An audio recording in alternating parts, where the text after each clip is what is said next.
안녕하십니까. 공인회계사 한창래입니다. 오늘은 우리가 세금 보고 하는데 일반적으로 준비해야 될 자료가 무엇인가. 그래서 기껏 날 잡아서 이제 본인이 하실 거면 이제 컴퓨터에 앉았거나 아니면 회계사무실에 갔더니 서류가 미비가 돼 갖고 다시 준비해서 오는 헛걸음 하는 경우가 많이 있습니다. 그래서 우리가 세금 보고 빨리 하고 하는 것도 중요하지만 누락된 게 있으면은 나중에 또 국세청이나 세무서에서 벌금과 이자를 납부해야 되는 경우와 추가 경비와 시간이 소요되기 때문에 정확한 자료를 우리가 준비해야 됩니다. 그럼 무엇을 준비해야 되는지에 대해서 먼저 간단히 알아보겠습니다. 우선은 뭐 기본적인 거지만 우리 가족에 대해서 인포메이션입니다. 당연히 이름, 그 다음에 소셜 시큐리티 넘버, 생년월일 이 정도는 갖고 계셔야 되고, 특별히 하나 항상 누차 말씀을 드리지만은 내 세금 보고 할 때는 나의 법적인 이름과 소셜 시큐리티 카드에 있는 이름이 틀릴 경우에는 소셜 시큐리티 카드에 있는 이름을 사용해 주시기 바랍니다. 여러분이 보고하시는 세금의 일부분은 사회복지국으로 이전이 되기 때문에 소셜 시큐리티 카드에 있는 이름을 사용 안 하고 내가 법적으로 허락받았던 시민권이나 리걸 네임을 사용해서 틀린 네임을 사용하시게 되면 국세청에서는 매치를 못 시킨다고 다시 통보해서 수정을 하셔야 되는 경우가 있습니다. 따라서 사회복지 카드에 있는 이름을 정확히 사용해 주시기 바랍니다.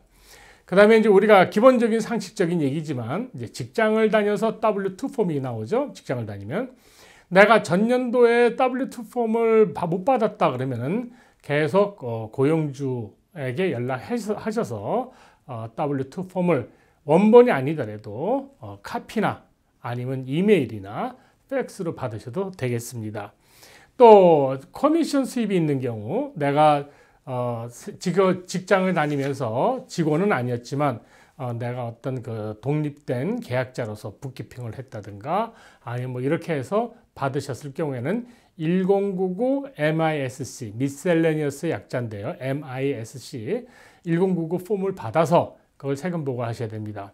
가끔 가다가 보면은 세금 보고를 난 받은 것도 없고 그랬는데 작년에 내가 한 2,000불 정도 어디 회사에서 그냥 세금 안 떼고 받은 게 있는데 그냥 누락을 시켰더니 그쪽 회사에서는 내 소셜 번호로 국세청에다가 1099 폼으로 한창년한테 2,000불을 줬다 하고 보고하고 그 카피를 나한테 보내줘야 되는데 내 집 주소가 정확지 않았기 때문에 나는 못 받았고 그래서 내가 누락시켰을 경우에는 한 1년 후에 국세청에서 누락됐다고 하면서 거기에 대한 세금과 벌금과 이자를 지불해야 되는 경우가 있으니까 만일에 내가 이것이 세금 보고를 해야 되는지 안 해야 되는지 만일의 경우에 확실치 않을 경우에는 109 커미션을 줬던 그 회사에 연락해서 1099가 발행이 된지 일단 기본적으로 확인하시기 바랍니다.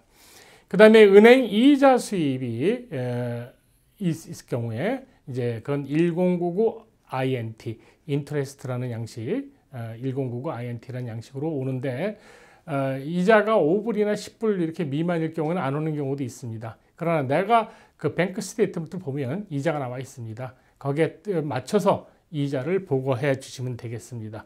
또 배당금, 내가 주식을 투자했을 때 거기서 나오는 배당금, 그 다음에 사회복지연금, SSA라 그러죠. SSI는 아닙니다. SSI는 우리가 얘기하는 사회복지연금이 아니고 그러니까 저인컴자에 대한 혜택이고 사회복지 프로그램이고 SSA 우리가 사회연금이죠. 은퇴해서 받으시는 금액도 세금 보고가 대상이 됩니다.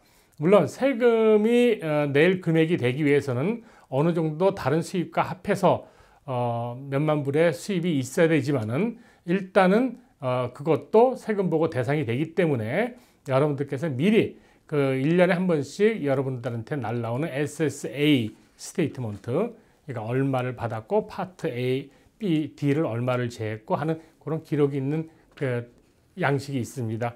그걸 SSA 1099라고 하는데 그것을 같이 확보해 주시기 바랍니다. 그 다음에 이제 갬블링 수입이 있을 경우에 W2G라고 해서 갬블링 수입이 있습니다. 많이들 그냥 뭐 내가 30% 세금을 미리 떼었어. 그러니까 그건 잊어먹어. 이렇게 하시는데 그거는 30%를 세금을 공제했지만은 주세에 세금을 공제하지 않은 경우들이 많이 있습니다. 또 그것이 30%가 내가 정확히 세금이 30%가 아닐 수도 있습니다. 10%일 수도 있고 그러면 나머지는 오버페이를 했기 때문에 리펀드를 클레임하셔야 됩니다. 따라서 여러분들이 갬블링 수입이 있을 경우에 거기서 발행해 준 W2G 양식을 같이 준비해 주시기 바랍니다. 그 다음에 이제 많이들 빠뜨리는 것이 이제 그 부채 탕감 1099C cancellation of debt인데 부채 탕감이 있을 경우 크레딧 카드를 안 냈다, 그러니까 뭐 부채를 조절했다든가 모게지를 조절해서 좀 웨이브를 받았다든가 혜택을 받았을 때는 그것이 일반적으로 기본적으로 수입이 됩니다. 이것을 세금 보고에 수입 보고로 하셔야 된다는 걸 알아두시기 바랍니다. 그 다음에 자녀나 배우자나 본인이나 교육비가 있을 경우에 교육비 혜택이 있습니다. 이게 이제 아메리칸 뭐 에듀케이션 크레딧이라고 있고 대학 다니는 사람들한테 적용되는 거죠. 그 다음에 라이프타임 크레딧이 있는데 이때는 그 여러분이 그 교육기관에 그 사이트에 들어가거나 내 사이트를 들어가면 1099T라는 투이션의 약자의 T에 1099T라는 것을 발행을 해줍니다. 그것을 갖고 세금 보고 자료로서 준비해 주셔야 되겠습니다. 그 다음에 내가 은퇴연금을 했을 때 트래디셔널 IRA, 로스 IRA는 세금에 큰 문제 없습니다. 그러나 트래디셔널 IRA를 입금시켰을 때 세금을 보고를 해야 되기 때문에 얼마를 내가 올해 그러니까 당해년도에 전년도에 입금시켰는지 또 그 펜션을 401K나 아니면 펜션 플랜에서 IRA에서 돈을 찾아 썼을 경우에는 1099R이라는 양식을 받아서 세금 보고를 하셔야 됩니다. 그 다음에 중요한 것이 뭐냐면 제일 많이들 실수하시는 게 내가 조그만 투자를 했어요. 부동산이나 어디에 투자를 했어요. 그게 파트너십일 수도 있고 S코퍼레이션이 될 수도 있습니다. 그때 보통 그 매년 그 파트너십과 S코퍼레이션은 세금 보고가 3월 15일입니다. 그렇기 때문에 보통 회계 사무실에서 3월 15일 정도 돼야 파트너십이나 S코퍼레이션을 세금 보고를 하면서 각 주주나 파트너들한테 세금 보고하라고 스케줄 K1이라는 것을 발행을 하게 되는데 이게 3월 15일 지나서 나오는 경우들이 많이 있습니다. 따라서 여러분들께서 서둘러서 2월 달에 세금 보고할 경우에는 그것을 누락시키는 경우가 많이 있습니다. 따라서 여러분들께서 투자하셨거나 동업자 형태 S코퍼레이션, 일반 C코퍼레이션에는 상관없습니다. 그거는 주주한테 배당금이 자동으로 나가는 것이 아니기 때문에 아니지만 파트너십이나 S코퍼레이션은 패스트루라 그래서 회사의 이익금이 나의 인컴택스에 바로 영향을 주기 때문에 그 비즈니스를 먼저 세금 보고하고 거기서 그 내 포션에 대한 손익 계산 설명되어 있는 것이 K1입니다. 그걸 받아서 내 인컴에 반영을 시켜야 되기 때문에 분명히 여러분들이 비록 내가 0.01%를 갖고 있다 하더라도 스케줄 K1이 있는 걸 꼭 확인하시기 바랍니다.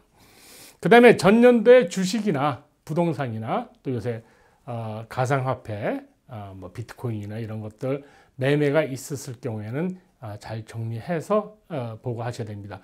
내가 100만 브로치 사서 120만 브로치 팔았다 이렇게 퉁으로 보고하는 것이 아니고 매 트랜잭션마다 몇 월 며칠 산 가격, 판 가격, 뭐 이익 얼마, 몇 월 며칠 무슨 주식을 산 가격, 판 가격 이렇게 매 트랜잭션마다 디테일하게 나와야 되기 때문에 여러분들이 그 상황, 그러니까 스테이트먼트를 잘 정리하셔야 됩니다. 보통 이제 1099B라고 해서 그 투자 관리 회사에서 이렇게 스테이트먼트가 오는 경우들이 많이 있습니다. 그 다음에 여러분들께서 혹시 그 오너 모게지를 주셨을 경우는 이자를 받고 있기 때문에 거기에 대한 이자 보고도 본인이 준비하셔야 되고 그 다음에 당연히 집 모게지나 집을 갖고 계신 분들은 모게지 은행에서 이자 페이먼트 스테이트먼트하고 또 은행이 부동산 텍스를 납부했을 경우에는 그 스테이트먼트에 같이 있고 내가 모기지가 다 끝나서 내가 납부하고 있다면 내가 작년에 부동산 텍스를 집에 대한 얼마를 냈는지 그것을 다 기록을 갖고 계셔야 됩니다. 건강보험 증명서가 필요합니다. 지금 연방에서는 2020년부터는 건강보험에 대해서 페널티가 없습니다. 그러나 그 프리미엄, 오바마 케어라든가 아직 그런 그 헬스에 어떤 도움을 받고 있을 때 프리미엄 크레딧 같은 걸로 계산을 해야 되고, 또 뉴저지주나 이런 것들은 아직까지도 그 페널티가 있습니다. 따라서 여러분들께서 건강보험을 들었을 경우에 오바마 케어를 드신 분들은 1095A라는 양식, 메디케이드나 패밀리 케어 이렇게 하시는 분들은 1095B 양식, 그 다음에 직장을 다녀서 직장에서 하시는 경우는 1095C라고 해서 그런 양식을 여러분들이 받아서 하셔야 됩니다. 그 다음에 혹시 세금 보고 하는데 내 부양가족이 수입이 있다, 좀 이거 어떻게 해야 되느냐 하는 게 많이 이제 혼돈스러워집니다. 그래서 여러분이 세금 보고 하시기 전에 여러분 자녀들이 혹시나 여름에 아르바이트 했다든가 아니면 뭐 인턴십을 해갖고 간단히 번 게 있는지, 거기에 또 혹시 은행 이자라든가 이런 게 있는지 해서 미리 확인해 두시기 바랍니다. 따라서 이것이 이제 이렇게 됩니다. 18세 이하의 고등학교 학생까지죠. 경우에는 뭐 상관없이 부모가 부양하고 그 자녀가 세금 보고를 따로 해야 됩니다. 왜냐면 무슨 얘기냐면 내 애 거를 부양가족으로 클레임하니까 내 세금 보고에 같이 할 수 있습니까? 아닙니다. 세금 보고 양식을 보시면 알지만 딱 두 내외, 맥시멈 두 사람, 부부만 세금 보고를 하는 거고, 만약 자녀가 수입이 있다 할 경우는 분명히 따로 하셔야 됩니다. 다만 그 자녀를 부양가족으로 내가 청구해서 세금 혜택을 볼 수가 있느냐 없느냐 하는 문제만 생기는 겁니다.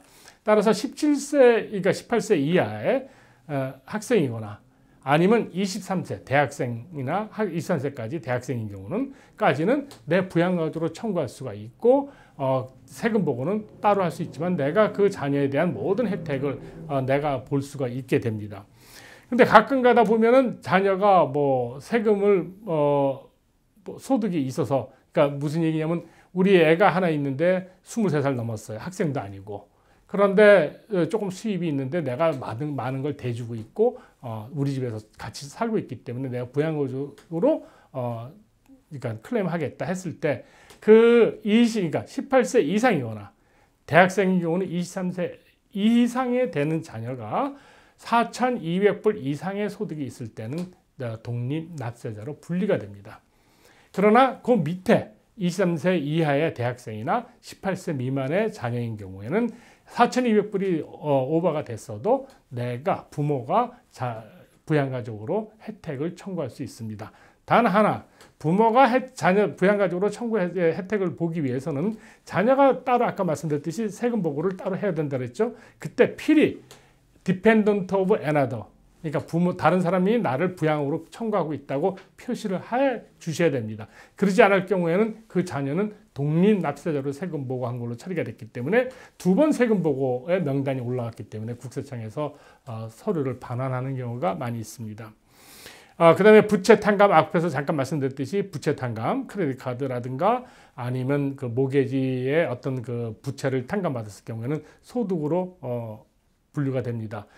따라서 내가 이그젠트니까 그 예외 조항이 몇 개가 있는데 어쨌든 간에 내가 세금 보고에는 분명히 해서 내가 예외 소득에서 제외를 시킬 수 있는 방법이 있으면 제외시키고, 그러지 않을 경우에는 거기에 대한 세금을 납부하셔야 됩니다.